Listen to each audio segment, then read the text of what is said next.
We've also had an email in asking hardbacks or paperbacks for books. That's hard.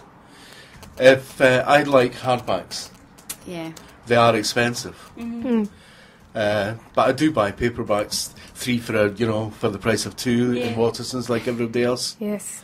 But if you can get a first edition hardback, that's worth having. There's also we also want to know what you think of how a book cover sells the story. I think it does. I think it certainly does, particularly in the lighter end of the fiction market. Mm-hmm. However, when you get very serious novel, it's sometimes difficult to see what the cover contributes. There's a novel by Hilary Mantel called Wolf Hall, which received great acclaim. It was shortlisted for the Booker, sadly didn't get it, and it's about the life of Thomas Cromwell in the time of Henry VIII, and the Reformation and the death of Thomas More and so on. And the cover and the whole book is a wine colour. And it appears to be the panels of a door with a rose imposed, a Tudor rose. There's nothing there to tell you anything about it. Nothing at all. Mm-hmm. And yet, the name, Hilary Mantel, that will attract you to the book. Yeah. Perhaps if you don't know the novelist, and perhaps if you're buying the book in an airport lounge, the cover will certainly have an effect. I think, when I buy a book, I'm more inclined to be kind of hooked in by the title than the cover. Yeah. Just because, the way you look at them on the shelf, you don't see the cover a lot of the time. True. They're just what I found strange was the cover of Great Expectations, which the school has, and it's just a woman wearing a dress. And when you started reading the novel... And it's the woman from the chest down. Yeah, from the chest down, and you started reading the novel, and you're like, what is this got to do? When did she happen? How very observant of you. That edition came out after the most recent film of Great Expectations, which was dire. It really was dire, and did no resemblance at all to the novel. So, you've made a good point there. It has nothing to do with the novel. And I don't find it particularly attractive either. Yeah. The cover I've got for it is dull but worthy. In my edition. Mine is simply green. I've got the Wordsworth Classics edition, and that's got a painting of the moors in the graveyard. A nice country picture. Yes. I like that one. Yes, good. But it's very dark, and it's got a lonely figure. We have a text from Anthony, who is the man who normally does the show with us, but he has had a little daughter called Iris, and so he is away on... Congratulations. Yes, and it's a text saying, me, Anthony and Iris are listening on the iPhone and enjoying Mr. McGurk's chat greatly. Thank you very much. Would that not be from Anthony's wife, then? It will, of course. It makes more sense. Unless he decides he's so important he gets 2 people. I suppose. Yeah. And Kate has managed to find the computer's first Christmas card. And I looked at it. It looks very funny. The version I just saw there was far too small. Sorry, I'm not talking even into the microphone anymore. You're not even trying. The volume I just found was far too small for me to read out, so I'm just trying to find one that has Kate-sized font. Kate-sized font, because you still lost your glasses. I know where they are, I just haven't collected I could try and read it out. It's well done. I've increased the size of the writing. Oh, you're so good at computers. Good work. I'm going to try not to stumble over these words, okay. This is by Edward Morgan. Edwin Morgan, sorry.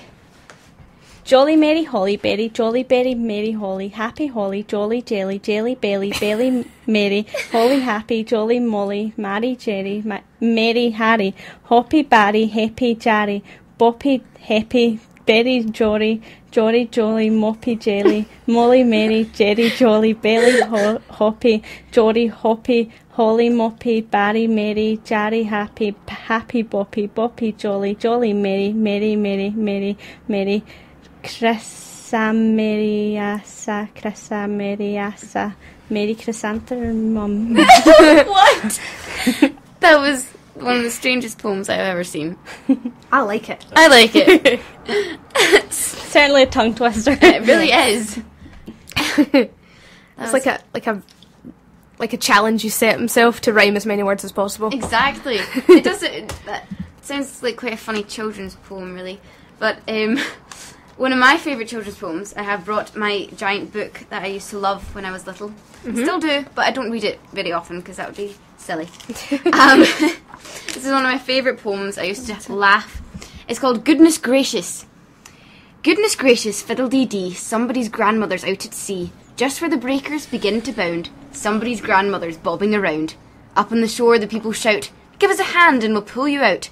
No, says the granny, I'm right as rain, and I'm going to keep going till I get to Spain. It's silly, but lightens the tone. It does, rather. It does. We have a text saying, loving the show and thanks for the prayer-poem discussion. What's the oldest book you own, and was it passed down or bought? My goodness me. The oldest I have in my possession, I still am in fact, a calligrapher. I used to teach calligraphy.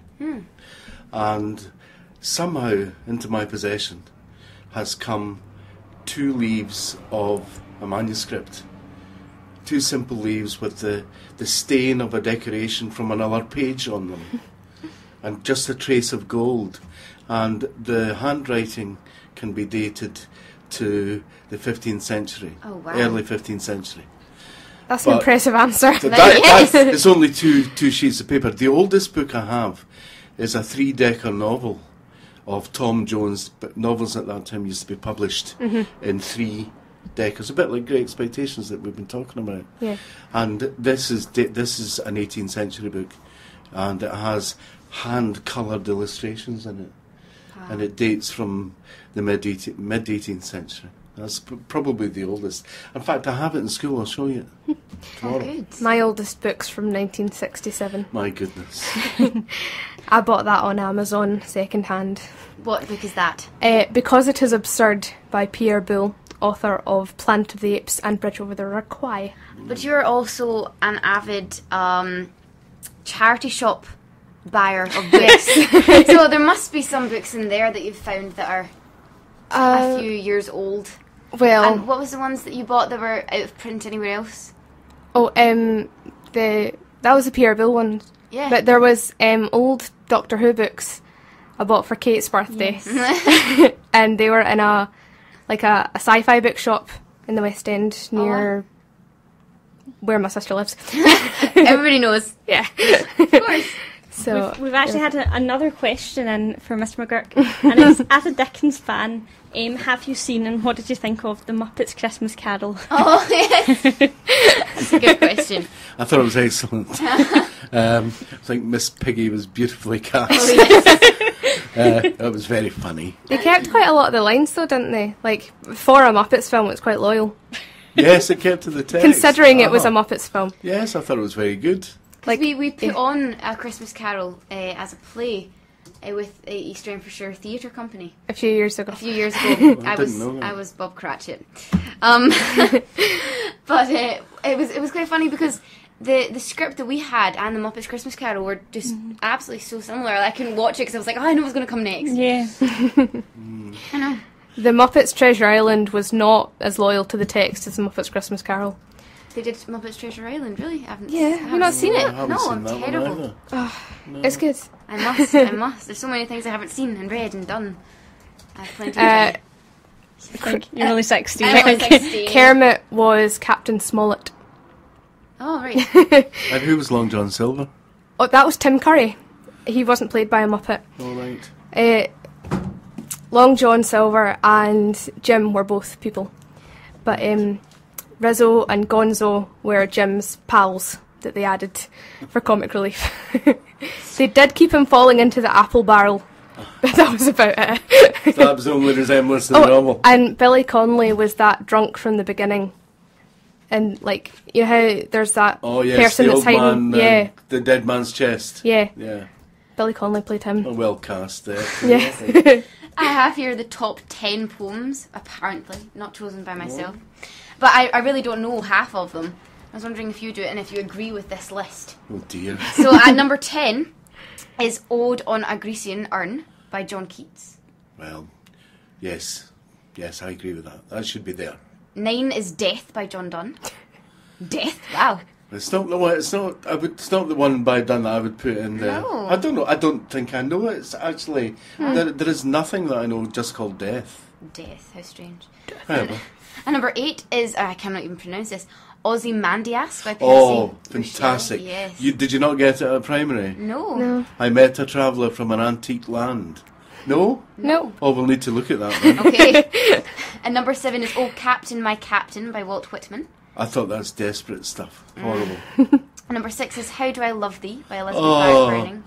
Oh my goodness me! Nearly everybody will use that from time to time on a card, on a Valentine's Day card, and it's very moving the first time you hear it. The 15th time you hear it, it's quite sickening. I recently recited it at a wedding. There you are then. In Italy. And everybody loved it, didn't they? Yeah. Yes. It was perfect for the occasion. Yes. Well, yes. And number 5 is Kubla Khan by Samuel Taylor Coleridge. Written apparently in a drugged stupor. Really? And it was ended abruptly because of a very mysterious visitor, a person from Porlock, who woke him up. It's a poem that is really worth the read. It has a magical quality to it, an incantatory quality to it, which is quite fabulous. Wow. I didn't know any of this stuff. And number 4 is Sonnet 18, Shall I Compare Thee to a Summer's Day by William Shakespeare. Well, what can you say? Gotta stick some Shakespeare in there. Yeah, you really do. Yeah. And number 3 is If by Rudyard Kipling. Do you know If? I don't know. If you can keep your head when all about you are you losing theirs, then you are a man, my son. It's a very long poem and it's full of Victorian virtues and has been derided and scoffed at. But he's coming back into popularity again. And, well, it has some truth in it. Number 2 is Ode to Autumn by John Keats. Wonderful poem. If you go to Rome this year, you must go to his house. Oh, okay. Right? It's at the bottom of the Spanish Steps. I've been there. I was there on holiday. Yes. I I haven't been to his house, but I've been We're to off in Spanish Steps. September anyway to Rome with the school, so... Yes. Well, you'll need to go and see. Well, We'll alert Mr. Bradshaw. Oh, yeah. Well. Yes, you'll need to.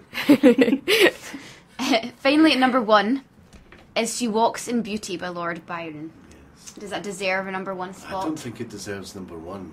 How come Keats got in twice, but Shakespeare only got in once? It's terrible, and John Donne only got in once, and that was at 9. Look at all these lists. Who made this list? Exactly, who made this list? Google.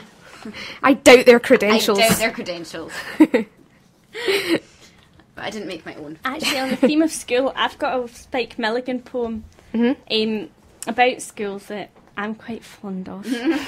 And it's called Bad Report, Good Manners. My daddy said, my son, this school report is bad. I said I did my best, I did, my dad. Explain, my son, he said, why bottom of the class. I stood aside, my dad, to let the others pass. Aww. Sweet. That is nice.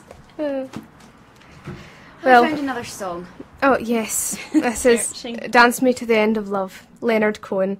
And does this mark the end of Mr. McGurk's segment? Yes, I think it probably does. You know you're welcome. Thank you very much for bringing me here. I really enjoyed it. We have had a fantastic time. This must be one of our best shows. To date. To date. Only to date, not to greater.